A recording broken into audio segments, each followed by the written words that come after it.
Hi, and welcome to The Working Songwriter, the show where today's best songwriters come to talk shop. I'm your host, Joe Pug. Each episode here, we host a distinguished guest, and we ask them to go deep on their inspiration, on their process, on the general ups and downs of making a life in music. So, whether you're a grizzled veteran, furious that your name has been misspelled on the marquee, or else a scrappy upstart, grateful that your misspelled name made it onto the marquee at all, this is your show.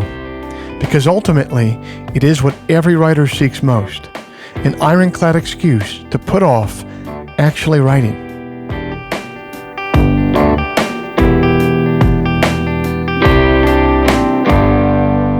What's up, everybody? It's the last Friday of October 2018. Where does the time go? I'm happy you're here. Thank you for being here. It's been a pretty good month on my end this last month. Thank you for all of your feedback on the Ian Mackay episode, our last episode that was up. That one seems to have resonated with people very heavily compared to other episodes, so that was cool to see. Also, I wanted to tell you before we get started here that I just tracked about 90% of my new album in Nashville last month. We have to head back for one more day to track a little bit more, but pretty much got it done. It was my first time ever recording in Nashville, and I was blown away. I was blown away by, it's kind of a corny word, but I was blown away by the professionalism there. You have some people in that city that are very serious about making records, and they get a lot of time in the batting cage, basically. They get a lot of swings at the ball because so many records are being made there. And that means that they're sharp. They're really sharp. Their techniques are really modern, and they're really serious about what they do. I can't say enough. Kenneth Pattingale of the Milk Carton Kids was in the producer's chair and was just phenomenal. It was one of those situations where you look at someone and you think to yourself, how did you have time to learn all this stuff? You don't seem old enough to have this sort of competence across so many different disciplines because, being a producer in theory requires so many different skill sets, and he had all of them. He was great. We had a very talented engineer on board from Memphis named Matt Ross Spang.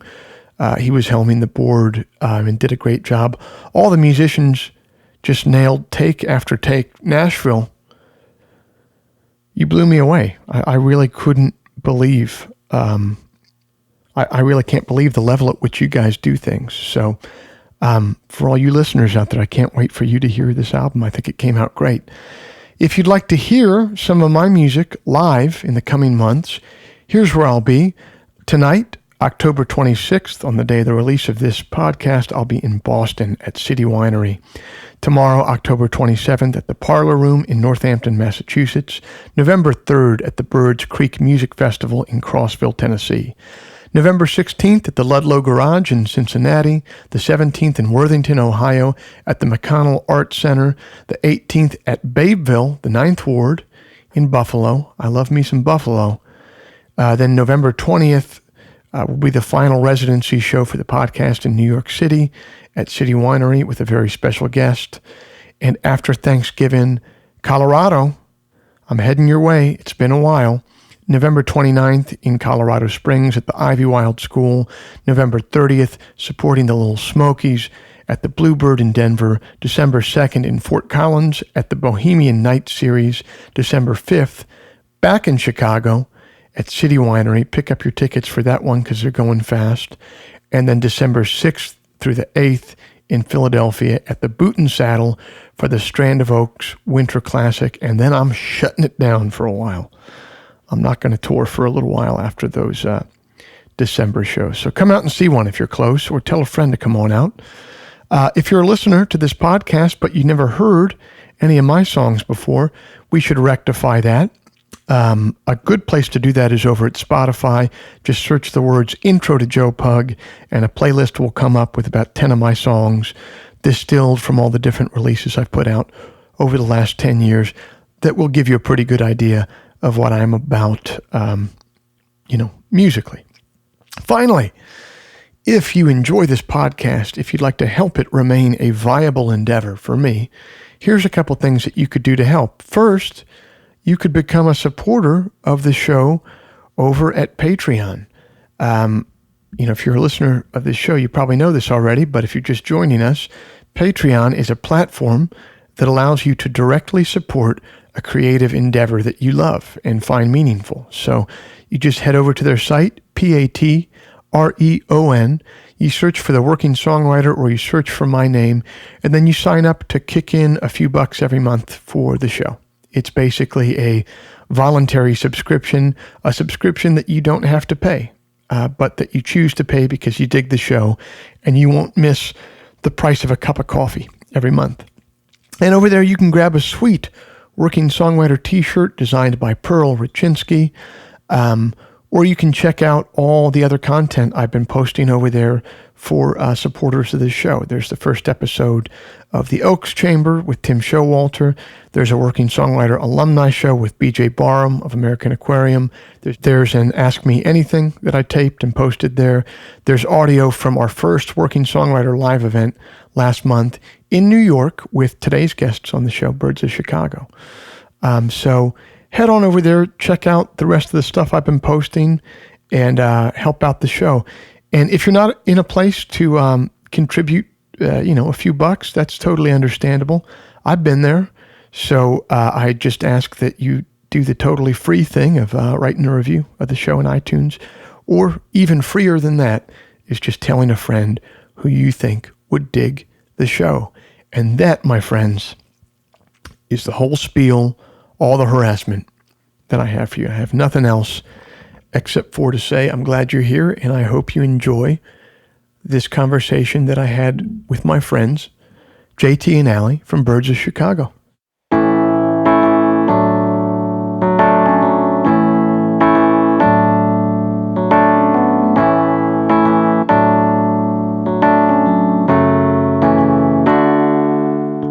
My guests this month embarked on their musical journeys from different places, but have arrived in the same destination.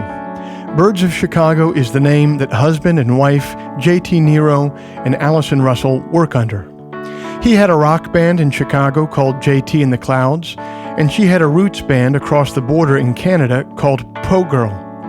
After touring with one another extensively in their respective projects, they threw in their lot together for their eponymous debut in 2012. It was the beginning of a sound that they would refer to as secular gospel. Since then, they've released a record made in California with legendary producer Joe Henry, and yet another album this year produced by Luther Dickinson of the North Mississippi All-Stars. Throughout their careers, they've recorded for Network Records and Signature Sounds. They've appeared at festivals the world over, including Delfest, the Kilkenny Roots Festival, and the legendary Kerrville Folk Festival. They tour heavily, sometimes as much as 200 dates a year, with their daughter, Ida Mae, in tow.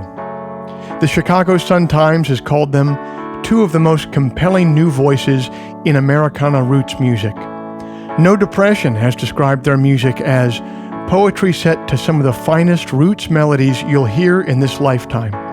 And NPR has said that their album, Real Midnight, was packed with special songs and ecstatic performances. They stopped by my studio here in Maryland to chat with me the day after we played in New York City and tell me a little bit more about their journey. Thank you. We talked about this a little bit the other day, but I used to lose my voice all the time. And JT and I were talking about this the other night, and I was smoking at the time, right, and drinking heavily. I still drink heavily. but I was smoking. I thought it was just smoking, and it turned out that it was sleep. Right. And it was talking in a bar at this register for an hour after shows. It fucks you up. Do you have any things with your voice that, how do you keep it fresh for a tour? I mean, lots of hydration. I don't smoke. I don't drink very much. And I exercise a lot, which I find helps actually, physically, just like that. And sleeping definitely is a thing. I have a problem sometimes sleeping enough on tour where I just feel wired, not, and I notice a difference. If I've slept, my high register I lose some of my high register if I'm not getting enough sleep, over time. Yeah, I feel like it goes pretty quick and it's hard to catch up with sleep. Yeah. After that, I can see what you mean about exercising. Good oils are awesome too for the throat. Really? I've always thought that was kind of like a snake oil thing that I don't know. trust. Do you have ones totally that you like? feel like, I just will add some coconut oil to Don't tea. actually use snake oil, but... Not snake oil. Yeah, no. I'll just add a little bit of coconut oil into my tea, and I really do feel, maybe it's just placebo effect, but I feel like it loosens up my voice. And it should be said that stretching, yoga has been amazing for vocal maintenance, I feel for vocal maintenance? Yeah, stretching thoroughly. We're like so full on the coconut oil bandwagon. Like we literally use it for everything. Really? Everything. So you use it for voice, you use it for... hair, cooking. Skin. Skincare. Antibacterial. Yeah. I use it for cooking. Yeah. Mouthwash. It's good shortening. And I've heard about this thing. People do like a mouth pull. Pulling. Yeah, we do 10 pulling. minutes. Give me the 2-minute sell on this because I'm very skeptical. All you gotta do is do it once and see what it actually pulls out of your mouth to be sold. It's fairly terrifying. So you swish it around for 10 minutes? Swish it around for 10 minutes and then spit it out. And then a bunch of shit comes out of your mouth? A bunch of bacteria comes out of your mouth. Wait, that you can like see? They're actual like they look of like course, little it must be centipedes. microscopic, but it is true that when you spit the stuff out, it looks pretty disgusting. I've seen Wrath of Khan. This strikes me as the thing of when like colonics were the rage in like the early 2000s, and it turns out that you were getting rid of like all this bacteria that you needed. Yeah. Well, it doesn't. I mean, it's not like an antibiotic. It's not killing. You know what I mean? It's not like... Sure. And it's so much more pleasant. Than, weirdly, your teeth just feel really amazingly clean after, I have to say. It's true. And it could be, you're right, we could just be totally on the bandwagon hoodwinked path. But so you heat it up to the point where it's not solid anymore. It's kind of like a... Yeah. Well, it's not really heated. I mean, your mouth just does that. Your mouth does that for you if you put it in there. Yeah. And you do it for 10. I'm going to do this tonight. We have coconut oil at the house to cook with. I'm going to try it tonight. I recommend extra virgin coconut No, I went oil. through so much weird shit with my voice 10 years ago, and I went to like a vocal pathologist and stuff like that. Right. But the vocal pathologist that was recommended to me, I would later come to like deduce was just kind of like, had like a really damaging experience in like the 90s where she was like with a major label and then like her voice broke, and I think she like has made it her passion in life to force that pathology onto other people. Well, and then there's also a thing where like, it's a weird thing in our world. We don't want to lose the grit we have. We're just trying to have it not get. You're trying to like stay in that sweet spot for I'm trying to milk like 18 more years out of the exact amount of raspiness. Right. So, but like some vocal pathologists, she's gonna like start you on a path to see if she can make you sound like Bobby McFerrin. Which is he's amazing, but you don't want to sound like him. Yeah. Have you seen that YouTube where Bobby McFerrin does where Bobby McFerrin does Him 101? No. Is it wild? It's amazing. Viral. He's amazing. He's a force of nature. He's incredible. Yes. I mean, you don't want that stripped away from you if you're with a vocal coach. The main thing that I did take away from it was learning that I can't talk like this in bars for an hour afterwards. No, that's the thing. You can do all the other shitty things, continue to do it, but as long as you don't do that, you're going to be fine. Yeah. Pretty much. I do a lot of nodding and smiling when I'm in those loud situations. I've come to, and then people will usually say, "Oh, you have to save your voice." And I nod and smile some more. And I've discovered that mostly people just want to talk at you anyway. So I nod, and I feel like nodding and smiling is I do backwards and forwards possible. Rocking, and they don't even approach you in the first place if you do a fair amount of rocking. If you're just kind of like nervously rocking, but you just kind of look like Rain Man just a little bit. Yeah, just a little bit. Well, I think you guys are going to find it different. So for listeners who are listening now, the Birds and I, we drove up to New York together. We did a show in New York together, and then we drove back to Maryland. They're going to do a show in DC tonight. So we've been talking a bunch. One of the things that we've been talking about is that you guys are going to kind of change up your touring model a little bit away from like the long 11-week stretches to shorter bursts stints. And welcome to the promised land, because that's where I've been for the last 2 years. And the great part about that, voice-wise, is that when your voice is kind of like ragged on day 7, you get to go home for 2 weeks and rest it. Yeah. Rest it, show one of the next thing you have, you can go 0 to 60 again really quickly, and it's great. It's so good. It's so much better for voice preservation. We've asked our agent, I don't know why we didn't think of this sooner, to ask the venues that we're playing to give us double the guarantees that they were previously. Brilliant. Because as soon as you do that, Brilliant I'll do the math for you. You can do half the shows. Or if you do 3/4 of the shows, then you make. But the key thing is, you just had your agent ask, and all the venues came back and said, "No, we're never working with you." Well, I mean, that is the funny thing about music, though. It's like you really, everyone's always like, "Well, it's a crock and it's crooked and this and that." I find that you pretty much make what you're worth in a town, and that might lag by an appearance. Like you could do a deal, bring a lot more people, and get underpaid by 30%. But then there's other times when promoters guarantee you a little bit too much. 30% less people come, and they kind of take a little bit. That is 100% true. And if you plan to be playing a circuit more than once, maybe if you have an agent with some muscle, they can get you more than you're worth that first time, but nobody's but you don't feel good. Nobody's booking you the second time, and nobody feels good about that. So it's a trick you get to pull exactly one time. It's I mean, there's all sorts of ways that kind of phantom overhead things that you have to keep an eye out for. And like what? Like 70 pounds for towels in Bristol. Oh, you're talking about like what the promoter charges in expenses versus. Some people are like, wait a minute, that's not kosher. No. But, so basically what they're talking about is sometimes you get a guarantee to come to a place, and other times you get a guarantee versus a percentage, but the percentage is part of the net, not the gross. So those expenses are kind of the sticking points. That's the sticking point. And most promoters, I will say, are very above board, and that's not an issue. We've only run into that a few times.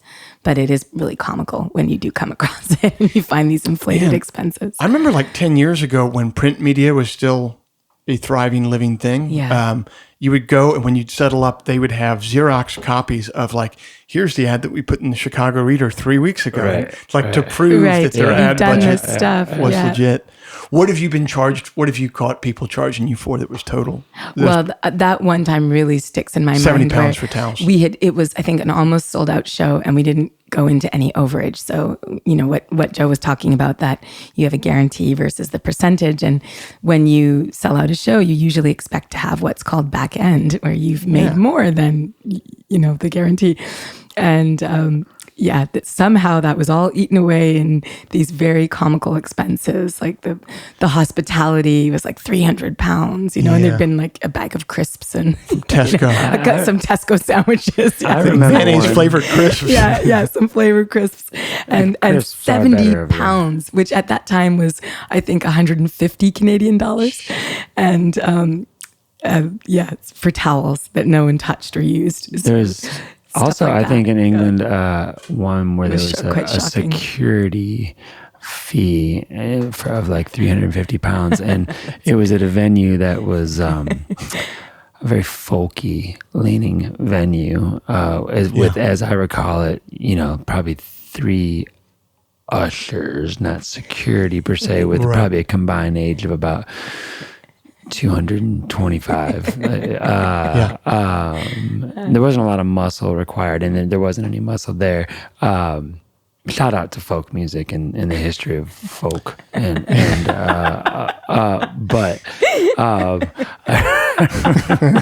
I remember no one was rushing security. the stage throwing undies. These barracks don't barricades. You can take down the fence. They don't take themselves down. Somebody's got to pay somebody to do that. I remember one time early on, I was opening, it was very early in my career, I was opening for Derek Trucks in Norfolk, Virginia, at an amazing performing arts center. Sold out. His band killed it. They were just amazing. I was the opening act, and the promoter had in there 20% of hard goods from the merchandise table they get from me, which is fair enough. That's the contract I signed. So let's do it.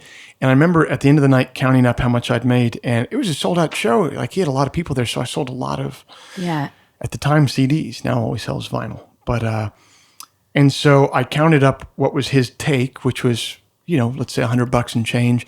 And I remember spending like 20 minutes walking around this massive venue looking for this promoter representative. I couldn't find him, and I finally tracked him down. I'm like, hey, Paul. He's like, what's up? And I'm like, I hand him the cash. I go, here you go. And he's like, he doesn't know what's going on. And I'm like, this is the merchandise cut that you get. And he just kind of went like, oh yeah. And he took it. I watched him take it and put it into his front breast pocket. And I just thought to myself, I just bought him and his girlfriend a fancy dinner tomorrow night. Like, this was not going to go into the company. This was not, and that was a big learning experience. Oh man, Paul, if you're listening, bro, that was not. It's not cool. too late. It's not too late. Give it back. I've never really been screwed over big time. But like, I've never straight up been stiffed by a club ever in 10 years of doing it. Well, that's fabulous. Have you guys ever? Strange Brew. Strange Brew we were stiffed stiffed you. by Strange, but they went bankrupt. Right, you're right. For us, it's more of But you're right. Never other than that. long history of countless small indignities. Which we've long since forgotten. Slowly, massed into kind of a pretty impressive storm system. But Well, take me back to starting out as a kid. What did music look like in your household when you were a kid? So music in my household I had a troubled household, I guess is the way to put it. And my adopted father is a bit of a music Nazi, is how I would What does that describe it. It meant anything written after 1895 was ridiculed and or we got in serious trouble for listening to. I think you can take a bit off of it. I think music Nazi. Full on music Nazi, yes. So, which was an interesting thing because that was combined with my mom being an incredibly gifted piano player. And I loved listening to her play. And she did mostly play kind of Baroque, romantic, classical kind of pieces. But my grandma knew a wealth of old Scottish ballads and things like that. So I learned some oral tradition stuff from her. So a very serious music household. Very serious about music. My rebellion was to not learn how to play piano, which I deeply regret on many levels. Of course, yeah. However, I would have happily learned had I not had to be, it was like my adopted father was going to be the teacher or no one. And so I chose no one. Yeah. So I didn't really hear very much. I wasn't exposed to very much pop culture outside of like high school radio until I was about 19 and I started playing in bands in Vancouver, BC. I moved from Montreal to Vancouver. And the first band I was in, I thought the guy was just this genius songwriter. And then it turned out the songs were mostly written by Lennon McCartney. So I kind of joined a Beatles cover band without how many knowing times it. didn't you cover In My Life with him? Like 9 times? And you're like, God, This this guy. is such an amazing Like, this is a hell of a song. You're such a brilliant song. I know you're not paying me next to anything, but I just want to be a part of I it. was- And he part just of it. kind of went with it. It was just like, He didn't realize until well into it. And then he was horrified and sat me down and, gave me Abbey Road to listen to and start. So thus began my sort of pop culture music education. Oh, that's and a I've great kind of place been to playing start. catch up ever since. So what were you doing in Vancouver for work at the time? Were you going to school? Or? I moved. I had basically, in Quebec, you finish high school in grade 11 and then you do what's called cégep, which is kind of like a junior college. And I had done a year of kind of like a pre-med program and realized that I was not cut out for med school. The first fetal pig I had to cut up was just made it clear. Yeah. And I didn't know what I wanted to do. And I had friends driving across the country and I had never been across the country. So I got in the van and thought I'd stay in Vancouver for, maybe a month or two. I had some aunts and uncles living out there and I wound up just being there for almost 9 years. So I didn't know you were here for that long. yeah, that's where I started playing music. Like that's really, I was totally in the closet as a musician in Montreal to the point of, I had tried out for a school choir, I think in grade 3 and got rejected from the choir and told that my voice didn't blend properly and that I should, I could mouth the words and, photocopy the sheet music and stuff like that. Sometimes you need a total change of scenery like that to kind of take on a new identity. Yeah, That's what I do with exactly. Chicago. It's your Michael Jordan moment. You sort of Got reinvent cut. yourself. Yeah. Yeah, me and Michael Jordan. Oh, yeah. What, Jordan got cut as a sophomore, right? Did you have a Michael Jordan moment, JT, with music? Or maybe you had it with basketball. You used to play basketball. Well, like what I said earlier, I've had a long string of Michael Jordan moments, and it's just never quite turned into the turnaround. Like, I don't agree with that, but I had one, I think, probably 12 hours ago. Well, actually, I did actually get cut from my high school basketball team in my junior year, and started messing around with music because of it. Because I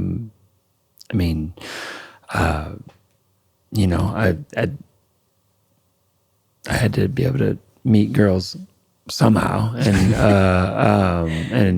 I had a couple buddies who played guitar, and actually, I sort of accidentally discovered I could sing harmony, and that was not something that everybody could just automatically do. Right. I was like, kind of stumbled into discovering that was like you could just hear it. You could trade on. Yeah. It's like, I just sort of naturally did it. And I was like, but it, a great example of just how stupid you are when you're 16, because I had two friends that already played guitar, and in this little, I decided, it was too late for me. I wasn't.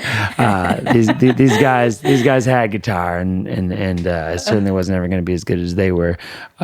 So I did what any person does in that situation, and I decided to play bongos. So I went to the pawn shop and got a set of matadors, LP matadors, and an Ankh necklace, and actually large African beads, right? Yeah, and he had cornrowed hair at one point. Yeah, and there are pictures to prove it. Oh, that's true. I was a big native tongue, De La Soul, Tribe Called Quest guy at the time. So yeah, pretty Afrocentric, yeah, so that was kind of my that. And you were knocking around a bit in your early 20s around the country, kind of without a real place to flop, right? Yeah, I think that's a good way to put it. I mean, we talked about this briefly last night, but the bongos and the braids led to me joining a Grateful Dead cover band without knowing who the Grateful Dead were. I'm starting to notice a theme between the two of you guys. I think I'm. Yeah. I feel like I got to be the only person that can say that.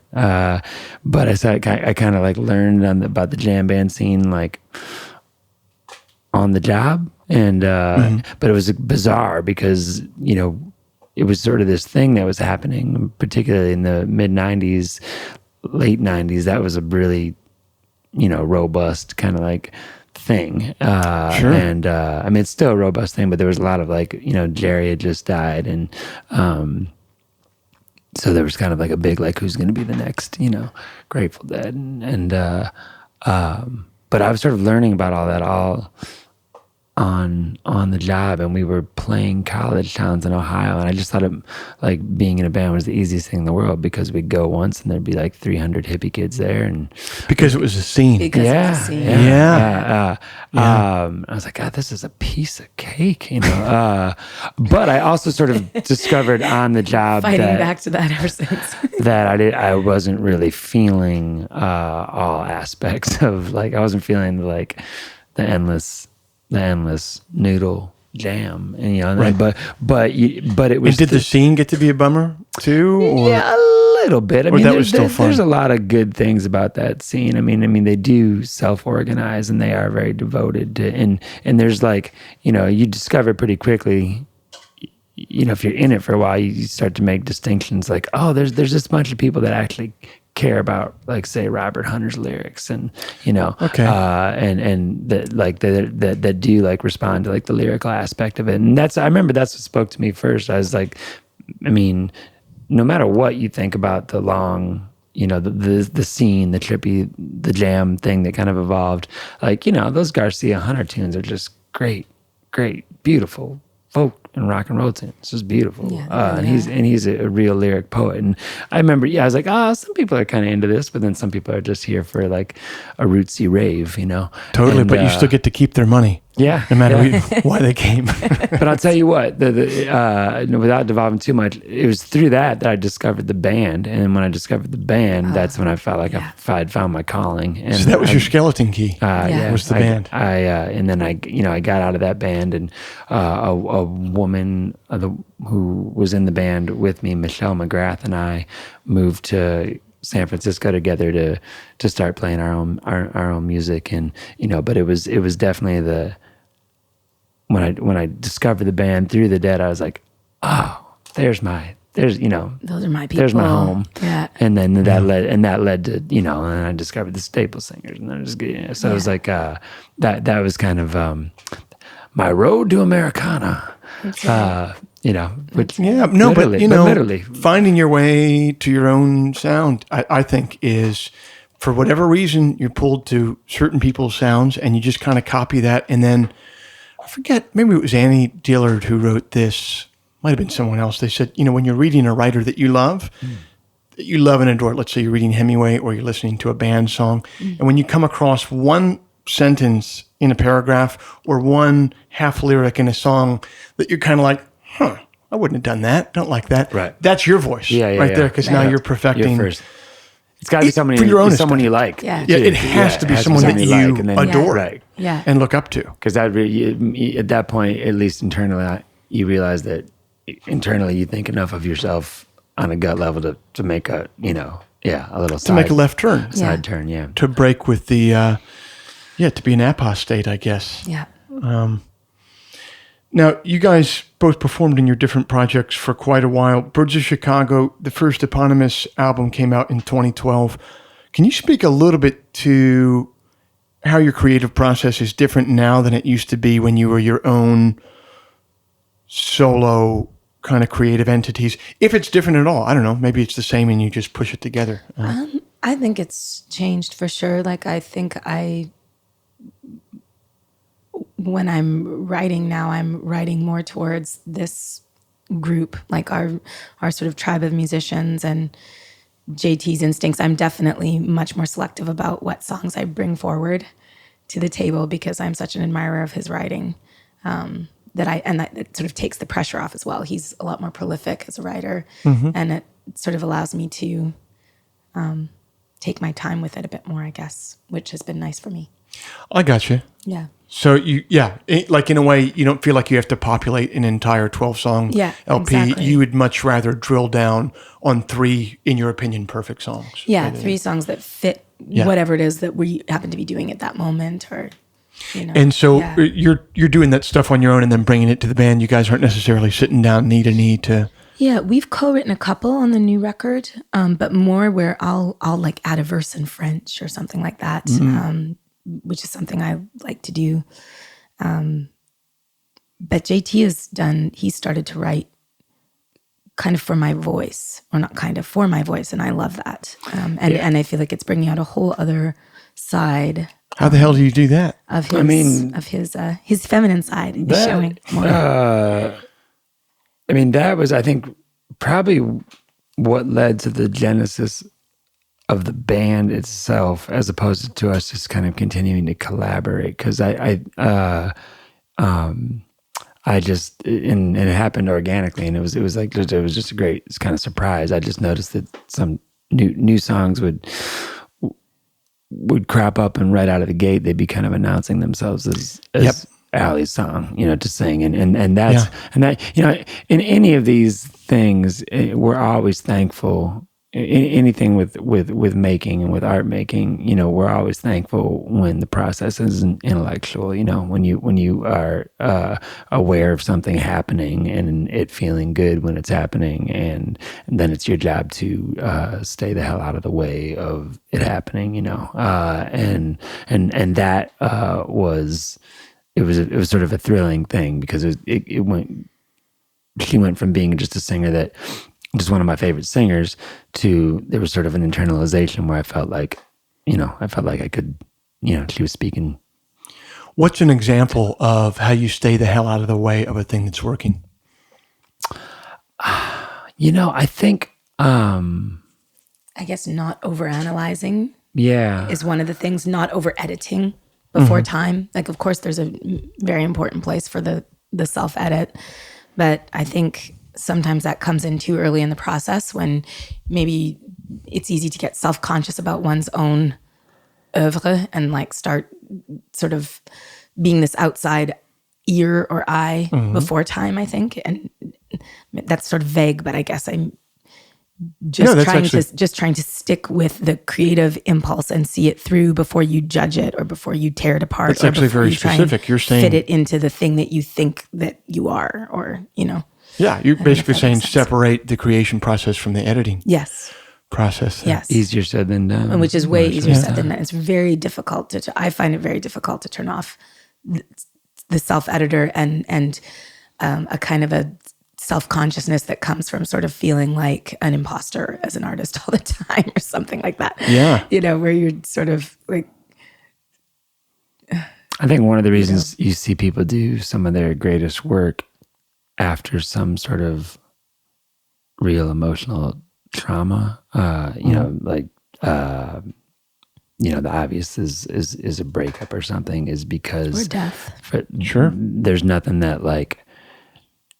You get that very real, visceral sense of you are writing to fill a gaping hole in yourself. You were just basically trying to save yourself, or patch up a wound, and that kind of like tortured consideration of the perceived audience and how is out the window.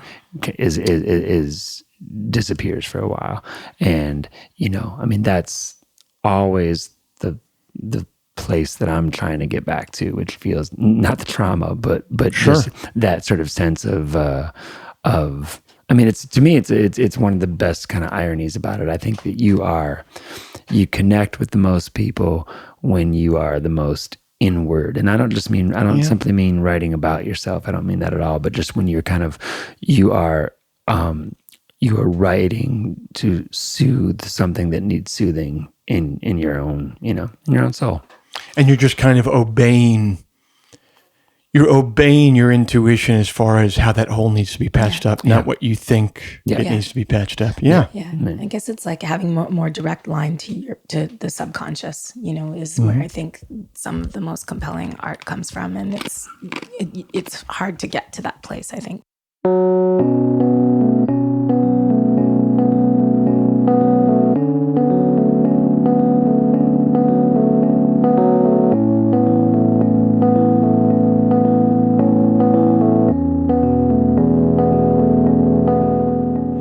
Something's happened to songwriting in the last 50 years that I've noticed and that I find displeasing, at least for my own personal aesthetic. Realism as a style has really won out. Instead of metaphor, today's writers simply recount. Instead of allegory, there's stark evidence. Instead of invention, writers bear witness.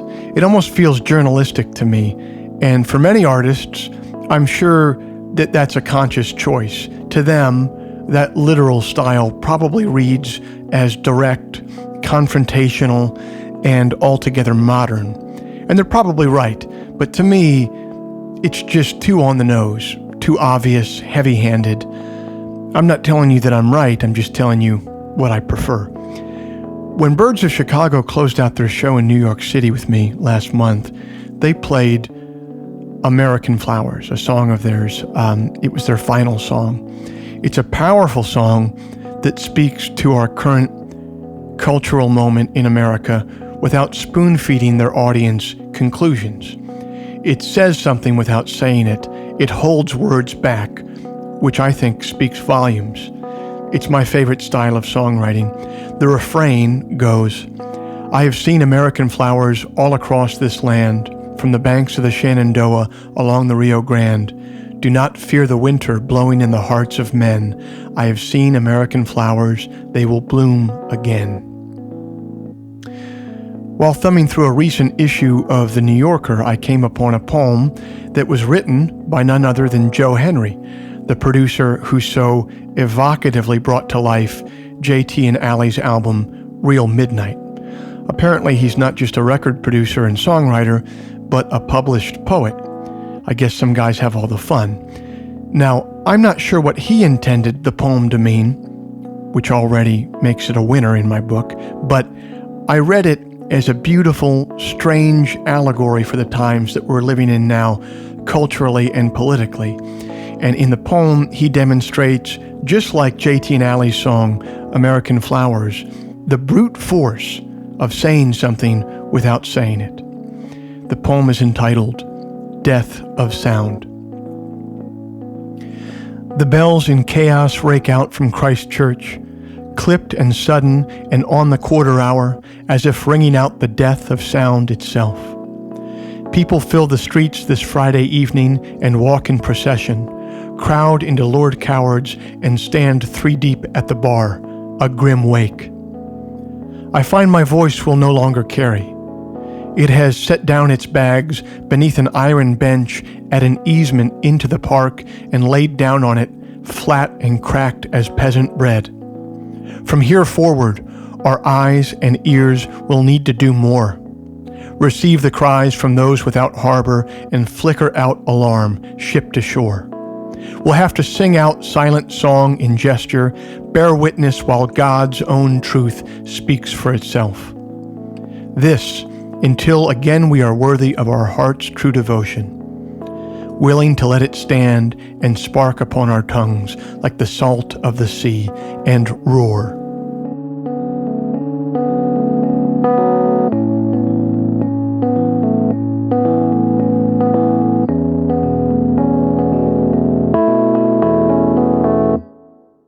You guys work with some great producers like Joe Henry. What do you, after those experiences, you work with Joe Henry, you've worked with Luther Dickinson, what do you look for in a producer now? Or does it vary from record to record? That's a good question. That's a really good question. I think, Or in your eyes, what is a good producer? Like what do they do? What do they provide for you? I think a great producer like Joe helps you take the obstacles of self-consciousness out of the way and get back to just playing music. And how does he do that? It's a combination of things. It's his, some of it is sort of ineffable. Like some of it is just, he just exudes this aura of beautiful creativity and envelops everybody and relaxation. Yes. And envelops everybody into that. He also has supreme confidence in the team that he puts together. He calls it casting the room. And he was absolutely dead on right. In our case, I can only speak to our experience with him. And he has great ears and he knows when you've got the take and you don't play the song. You don't play a song to death. Like I don't think we did a song more than 3 times for Real Midnight. We did all the tracking in like 3.5 days for the whole record.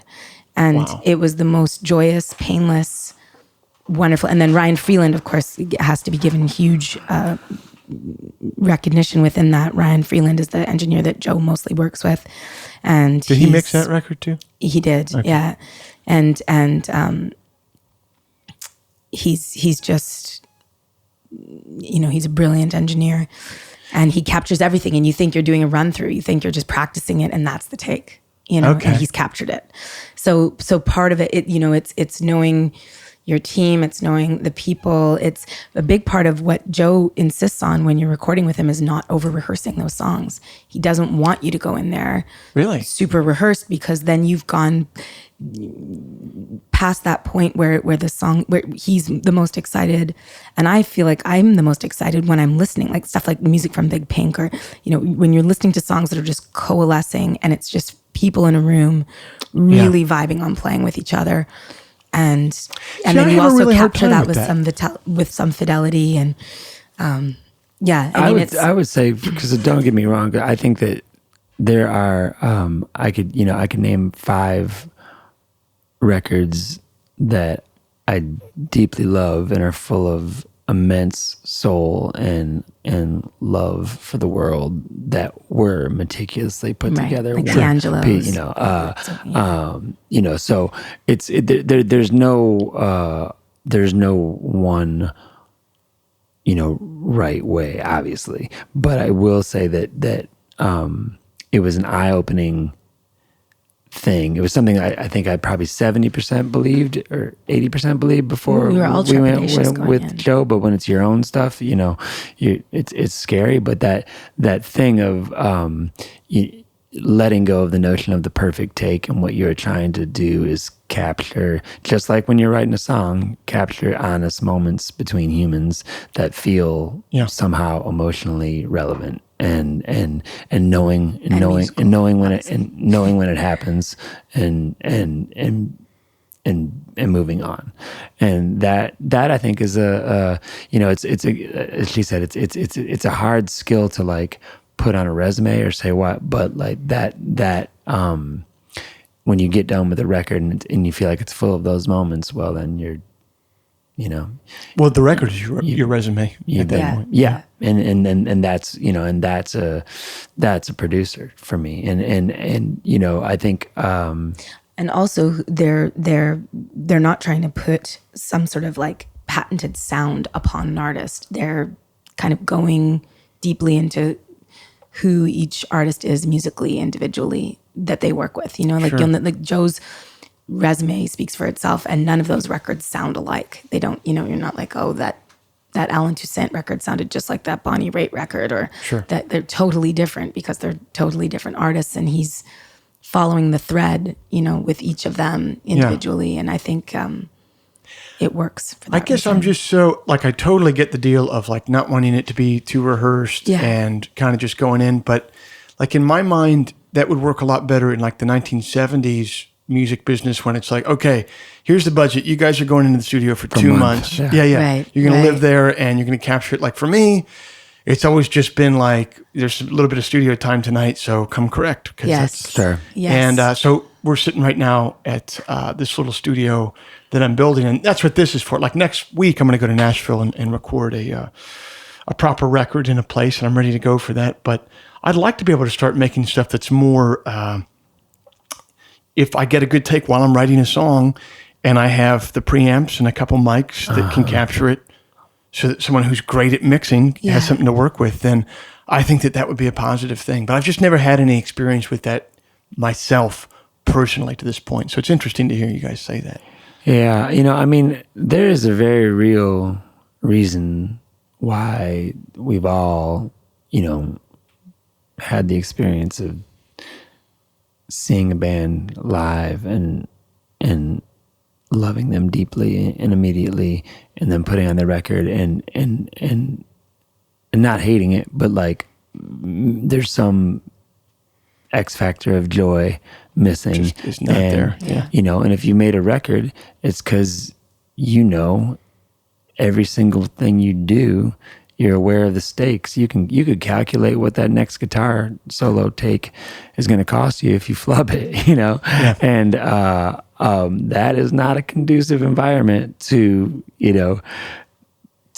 soul communion, with your, with your tribe of loved ones that you make music with, and so anybody that is sort of able, through casting the room, through kind of vibe maintenance, to get you back to a place where you are just joyfully making music, sort of the way, and the way you would be if you were just sitting in your living room, is doing a hell of a service. It's kind of magical. It is. And I'm right with you, because we were in the exact same place. It wasn't like, let's go.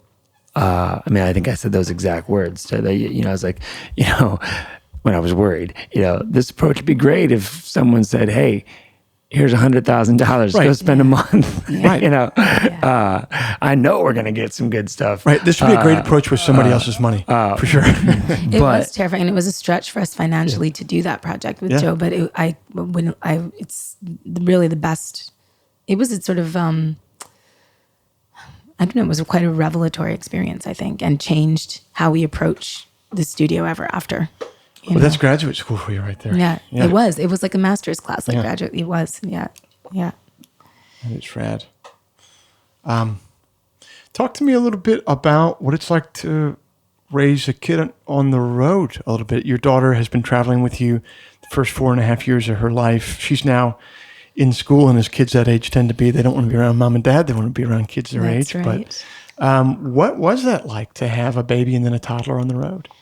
I mean, we were just new parents, and we are just new parents. And so I think it was equally, joyful and terrifying as for any new parents. We just happened to be nomadic and on the road with our kid, but that's all we knew before. And someone gave us a really good piece of advice where they're like, the baby changes enough things, like do what you do, and you guys are going to figure it out. Right. And it really, I'm so grateful that we got to be together for those, her first years. And we were never isolated. So many new parents experience a lot of postpartum depression and just shocking life change of, loss of social group or adult friends from, being in a very hermetically sealed nuclear sedentary thing. And we, if you don't have family nearby or close friends nearby who are supportive, we had our whole band village and extended parents and grandparents helping us raise her and continuing to do so. I mean, we're here right now because my sister Anna Teixeira, who plays with me in Pogirl, is, being second mom to Ida right now in Nashville and taking her to school and making her lunch. And, we're just, and I don't have a bit of worry because I trust Anna completely, and they love and adore each other and have known each other Ida's whole life, so it's, you feel so lucky and supported to have like a village helping us. Basically, of course, there were things that were hard, Sure. with road life being what it is, and new baby and new parents on the road. But I think in a lot of ways we had it easier than, say, some of my friends who are essentially single parenting because one parent is out breadwinning and the other is home all day with the kids, and that is not an easy path either. It's really hard for the other one. It's brutal to understand. I stayed home. Well, my wife took maternity leave, and then I stayed home with my son for about 6 months while she finished out the school year. I'd work on the weekends. And it was funny, because even at first, my wife totally gets it now, but at first, in those first couple, 3 months, she'd get home from work, and she was kind of like doing the 1950s dad thing to me of well, you didn't really work today. Right. You're like, what? I did. I'm about to Sylvia Plath myself, man. What are you talking about? It worked all day. But, but I've thought about the thing of raising a kid on the road at first, and the strange thing about being on the road is it seems like it's really a novelty, but it's actually a very structured existence. Very structured. I kids say this all the time. Crave schedule. Yeah. There's nothing more square and more regimented than being on the road. Than band life on the road. And that is just true. And so she got to get that rhythm and had mom and dad locked in for the first 4 years and right by her side. Really locked in. And really locked reading books for hours on end on long drives and stopping at museums and parks. And it made the whole band healthier, actually, because we really did. We toured smarter. We would say no to ridiculous things like an all-night drive to make a questionable radio show. We would just say no to those things. Whereas before we got to do the gig. You got to take the publicity. You got to do the thing no matter what. And now there's a blog taping called Boondoggle tomorrow in rural Ohio. Exactly. It's 3 stoned college kids. I did an interview like that once. The guy got on the phone with me, and he was like, okay, Joe Pug, okay, you play guitar and sing. Is that your main thing? And I just hung up right there. And I think that was the time that I stopped taking gigs like that. But I guess with your kid on the road, you're like, okay, well, if we get Colbert or SNL, we'll drive through the night. Sure, but other than that, man, forget about seriously. it. Yeah. And so we toured smarter, and did a few fewer dates and forced to March drive. She and I would fly and meet the van, in the next city.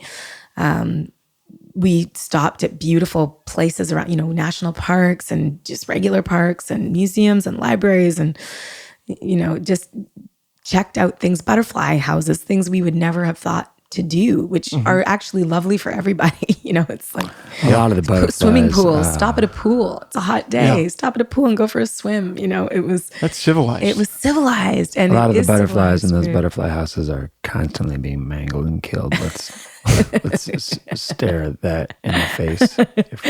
Yeah, well, I watched 16 died last time I was in Chicago. they can be gnarly. It's true. Well, you left Chicago behind now, and you're in Nashville. And they would never kill a butterfly in the butterfly house. Yeah, they would never do that. They would just- I watched my dear niece crush one. what brought you to Nashville? Why are you there now, and how are you digging it so far? What brought us there is, nothing surprising. I mean, we're, I think for what we do, it's the town to be in. I think, part of it is we've both grown more comfortable, kind of accepting and embracing the Americana mantle. I think as sort of the musical definition of that genre has broadened a bit, and there's like some nice youthful energy around it. I think that, and then there's no doubt that Nashville is the epicenter for that. That's where, and I think a big part of it though was, it's a writer's town. It's and there is, there, and we already had many writers and friends that were, stationed there. And I think we both had a pretty powerful desire, when we were still living in Chicago and we would have our little pockets of time home from the road, they would immediately just kind of feel like convalescence modes. You just kind of go and lick your wounds and find some buddies to drink or have dinner with, and just kind of shut it down. And I know that we both felt that we wanted to find a scene to, when we're home, to be advancing the work and doing the work and having and being creative work, people around us that would inspire us to do so, and find these collaborations. I mean, I mentioned I've started doing some production. I'm doing some co-production with Steve Dawson, who owns Hen House Studios, and just produced a Rain of Rose record. So just to be able to, when we're home, to really kind of embed ourselves in that scene, because it is a really fertile and exciting and surprisingly nurturing scene in that town right now. There's that sense of community, and a lot of the writers who we love and players who we love and admire in Nashville are also raising young families and doing their creative work and making that happen. And there was a sense of just community, and we lucked into this wonderful school through our friends, Abigail Washburn and Luther and Nisha Dickinson. Their kids were going there, and Ida was able to get in. There's often a waiting list, but there was a spot opened up like just That's right awesome. when we moved there, and she Fucking just birds of Chicago, you don't slid wait. right. We don't wait. She was able to wait. slide right in there and loves it. And it's a community where you don't have to constantly explain that you're creative workers, that you're, that people understand that. Oh, your kid's going on tour this month. That's fine. In the creative, people in the, for lack of a better word, civilian community kind of look at you sideways. And then when you have kids and you do creative work, you kind of get the sense that everyone else that doesn't have kids, it's like, oh, cool, I guess they're done now, huh? Yeah. And you're like, I mean, I definitely went through that the first 6 months. My son's like, am I done here? Yeah. Like, do I get to work anymore? Does this not happen? only you're not done, but there's a new depth and There's a new depth, urgency and there's everything to what it sounds you do. like a community like that supports it. Yeah. And not for nothing, but it has enough pour over coffee shops to feed your addiction. I learned little something I learned on this trip. JT, bit of a snob. He's with the coffee. Full on coffee Bit snob. of snob. Very limited. Full on. I have very limited pockets of snobbery, but they are red hot. The ones that He stayed at my house on Monday night, and he just kind of like we were drinking beer in the kitchen, and he just kind of went over and casually looked at our Cuisinart coffee maker and kind of like thumbed through the different filters and stuff like that. I definitely made a mental note of that. He has a problem, Joe. It's his problem, not your problem. Although you were slightly, you thought I was judging you. What I was doing. I mean, I guess in one sense I was judging you, but I was I was specifically thinking that coffee maker. I think I told you this would be maybe the perfect middle ground compromise with my parents, who are deep contrarians and 1960s, 70s, 80s, 90s teachers who they weren't teaching in the 60s, they're not that old, who are dedicated to proudly drink the worst, like mathematically the worst coffee that you can possibly make, and to drink it from 9 a.m. or 8 a.m. until midnight. This is why you got to go with the Cuisinart, man. It's the thermos, it stays hot all day long. Because my wife wakes up at like 3:45 in the morning to work out. I wake up a little bit after that. Yeah. And it's still hot for me. So and the only thing I've been trying to lead them to, Joe, is and that's what I was checking in your machine, is if it was one that does the fresh grind right there, where you pour the beans in, grinds enough for enough for the pot, makes it right there. Because don't let anybody tell you anything different. The fresh grind is the most 90. important. you actually do come in second in coffee snobbery. You come in second only to Chris Porterfield from Field Report, who traveled with a full-on, I think it was basically like a Pelican case for all of his like coffee sundries, and he was his opening chemistry for lab. us. Yeah. So like part of the arrangement was I was like, look, you ride with us, and like I think the arrangement was you ride if you will split a hotel room with one of us, so then we can all save money. So we would rotate in, and if you were the one that got Chris's room, it was awesome because you just wake up and he'd be like measuring to like the metric so amazing. half an ounce, like these beans, and then grinding them up, and you'd be in the Days Inn living it up, man. You can.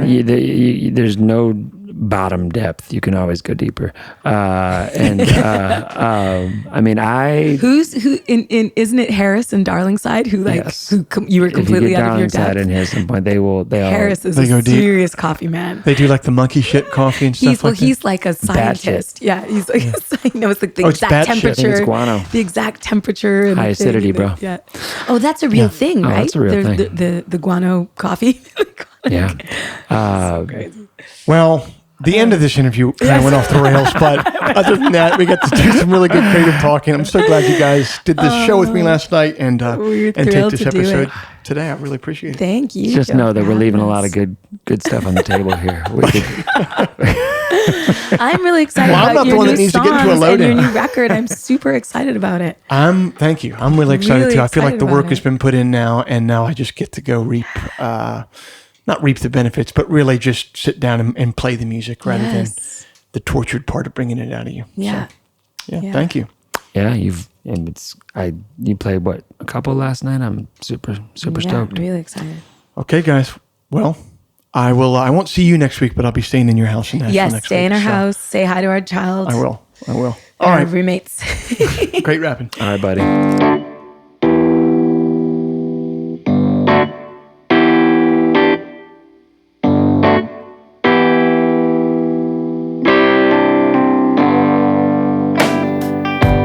That's our show for this month. Thank you for listening. Birds of Chicago, their latest album, is entitled Love in Wartime, available everywhere digital music is sold or streamed. Today's episode was mixed by Matt Schusler. Research and editorial direction provided by the intrepid and thorough Paul Barbagallo. And this episode was brought to you by associate producer John McGeehan, whose company, Capital for Compassion, specializes in financing for new construction for low-income housing. Their most recent work was the Salvation Army's Rathgaber Center for Women and Children in Austin, Texas. If before we meet again you sit down to write, please remember, an expensive drug habit is not a song, a compelling Instagram account is not a song, and most importantly, reverb is not a song. So let all that take care of itself, and for you, just keep your eye on the song.